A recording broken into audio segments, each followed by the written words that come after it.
जो बाप शिक्षक असूनही आपल्या पोराला संस्कार देण्यात कमी पडला। माननीय मुख्यमंत्री महोदय, हीच आहे का भाजपची आणि आरएसएसची शिकवण? तुम्ही महाराष्ट्राचे मुख्यमंत्री आहात। महाराष्ट्राचे मुख्यमंत्री म्हणून तुमची जबाबदारी आहे की आपल्या पक्षाचा आमदार कुठल्या पद्धतीने वक्तव्य करतो। हा गोपीचंद पडळकर हा नेता एक सडकछाप नेता आहे। त्याची काय अवकात आहे त्यांनी ती काल दाखवून दिली।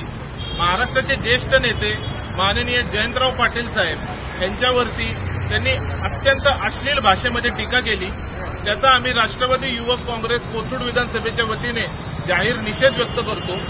आज राष्ट्रवादी युवक कोथरूड विधानसभेच्या वतीने आम्ही ठिकठिकाणी हे फलक लावले आहेत। हे फलक लावून आम्ही गोपीचंद पडळकर यांना एक आव्हान देत आहोत की तुम्ही कधी पुण्यामध्ये आले की तुमच्या तोंडाला आम्ही काळा फासल्याशिवाय आम्ही शांत बसणार नाही। हे तुम्हाला चॅलेंज आम्ही या ठिकाणी देतो आणि तुमच्या या वक्तव्याचं आम्ही जाहीर निषेध व्यक्त करतो।